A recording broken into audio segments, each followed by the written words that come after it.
हाय, मैं सीमा आप सबका स्वागत करती हूँ। क्या आपके साथ कभी ऐसा हुआ है कि आपको इंग्लिश अच्छे से नहीं आ रही है या इंग्लिश इन्फ्लुएंटली नहीं बोल पा रहे हैं और उसके कारण आपको एम्बेरसमेंट या लो फीलिंग हुई है?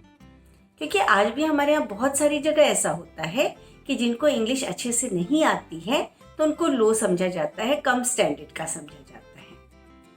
कई बार कहीं चर्चा चलती रहती है, वहाँ पे हम अपने एक्सप्रेशंस को एक्सप्रेस नहीं कर पाते हैं क्योंकि बाकी लोगों के जैसे इंग्लिश नहीं बोल पाते हैं, तो हमको अच्छा नहीं लगता है। कई बार बच्चे बोल देते हैं कि आपको नहीं समझ में आएगा, इंग्लिश में है।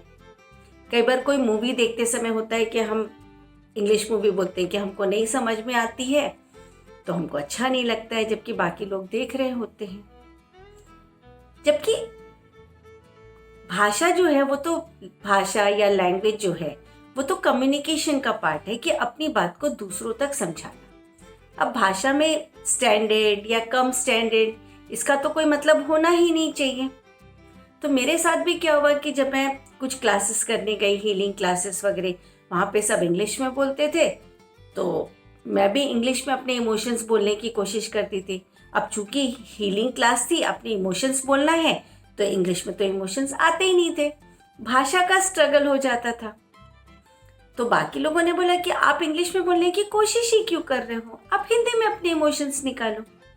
अब चाहे मैं सीए हूँ, मैंने इंग्लिश मीडियम में पढ़ा भी है, लेकिन फिर भी सोच तो हमारी जो अंदर से हम सोचते हैं अपनी मातृभाषा में, हिंदी में सोचते हैं, इंग्लिश में तो सोचते नहीं।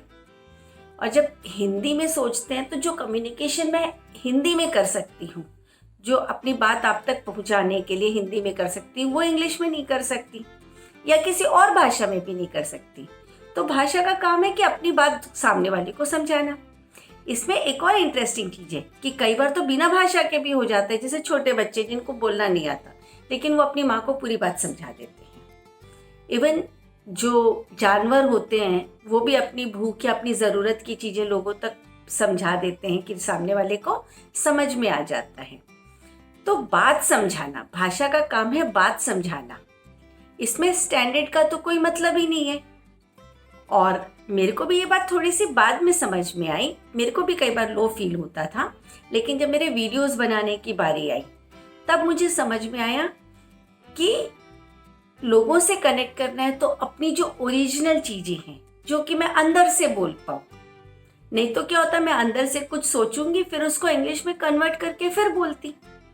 लेकिन ये तो नॉर्मली अपने आप फ्लो हो रहा है जो मैं बोल रही हूँ। तो इसलिए हम लोग आराम से, बड़े आराम से, जिस भाषा में, जो भी भाषा हमको आती है, किसी को भी दूसरे को दिखाने की जरूरत नहीं। और अगर उसको लगता है सामने वाले को तो उसको सोचने दो, लेकिन हम कम्युनिकेट करें उस भाषा में जिसमें कि हम अपनी बात लोगों को प्रॉपर तरीके से समझा पाते हैं। इवन जब स्कूल में पढ़ाने की भी बात आती है तो जो भाषा हमको नॉर्मली आती है उस भाषा में हम आराम से समझ सकते हैं।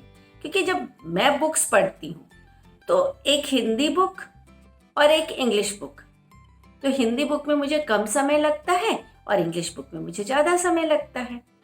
सेम जब बच्चों को पढ़ाते हैं, जैसे हमारे बच्चे जब पढ़ते, इवन हमारी जो इंग्लिश है, जो नॉर्मल इंग्लिश है, जो कम्युनिकेशन की भाषा में इनकॉर्पोरेट हो गई है, तो हम अगर हमारी बुक्स में नाम रहते हैं Sita Gita went to market, इस टाइप की चीज़ें, लेकिन जब हम फॉरेन की कोई बुक पढ़ते हैं तो वहाँ के नाम रहते हैं, जैसे स्टीवर्ड हो गया या कुछ हो गया, तो पता चलता है कि हम अपना ज़्यादा फोकस तो हमारा नाम पुकारने में लग गया और मैथ्स वैथ्स साइड में चली गई। तो इसलिए जब भी हम कम्युनिकेट करें या कुछ चीज़ें हमको सीखनी है या समझनी है, तो हम हमारी भाषा में, जो भाषा हमको आराम से आती है, कोशिश करें कि हम पहले उसमें कम्युनिकेट करें। और फिर जब अगर हमारी भाषा में अवेलेबल नहीं है, उपलब्ध नहीं है चीज़ें, तब फिर हम दूसरी लोगों की हेल्प ले सकते हैं।